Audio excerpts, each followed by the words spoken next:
civil rights movement grew, so did the white violence against it.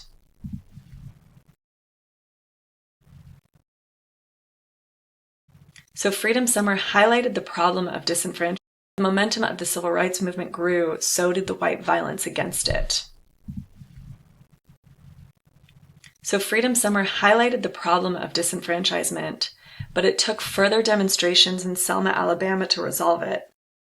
After state troopers shot and killed a black voting rights demonstrator in February of 1965, King called for a march from Selma to the capital of Montgomery to petition Alabama Governor George Wallace to end the violence and allow Black Americans to vote.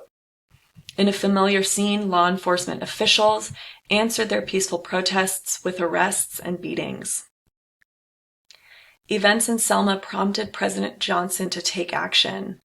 On March 15th, he addressed a joint session of Congress and told lawmakers and a nationally televised audience that the Black cause must be our own cause too, because it is not just Negroes, but really it is all of us who must overcome the crippling legacy of bigotry and injustice, end quote.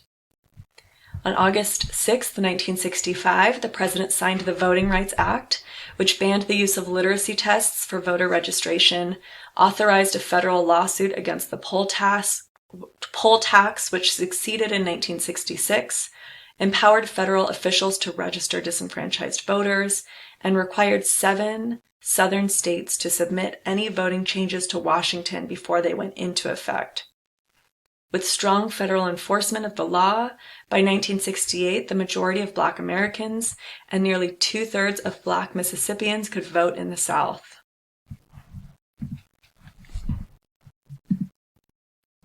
We line up in twos to walk from Selma to Montgomery. We're marching today to dramatize to the nation, dramatize to the world, that hundreds and thousands of Negro citizens of Alabama, but particularly here in the Blackville area, denied the right to vote. I was wearing a backpack before it became fashionable to wear backpacks. I thought I was going to get arrested and go to jail, so in this backpack, I wanted to have something to eat. I had 1 apple and 1 orange. I had 2 books. I had toothpaste and a toothbrush. And we understood while we were walking through the streets of Selma that the sheriff of Selma and Dallas County had requested that all white men over the age of 21 to come down to the courthouse that Saturday night to be deputized, to become part of his posse. We just kept walking. We come to the highest point on the Edmund Pettus Bridge. Down below, we see a sea of blue, Alabama State Troopers. We saw all of this water down below in the Alabama River. Jose Williams said to me, "John, can you swim?" I said, "No." Jose, "What about you?" He said, "A little." I said, "Well, that's too much water in this river for us to jump. We must go straight ahead."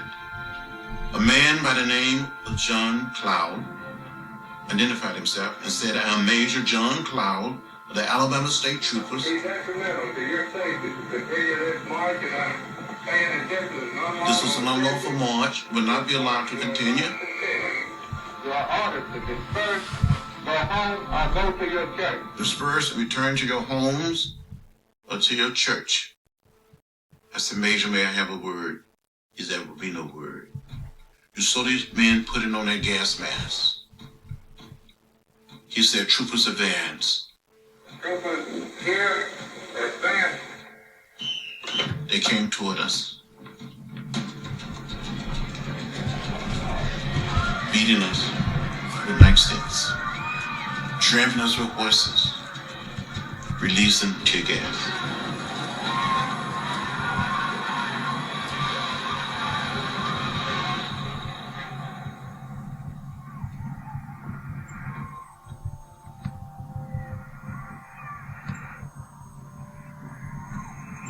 I was the first person to be hit. I was hit in the head by a state trooper with a nightstick. I thought I saw death. I thought I was going to down that bridge. I thought it was my last nonviolent protest. And all these many years later, I don't recall I made it back across that bridge to the church.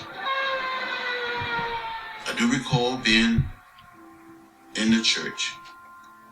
They asked me to say something to the audience. And I stood up and said something like, I don't understand it. How President Johnson can send troops to Vietnam and cannot send troops to Selma, Alabama to protect people who only desires to register to vote.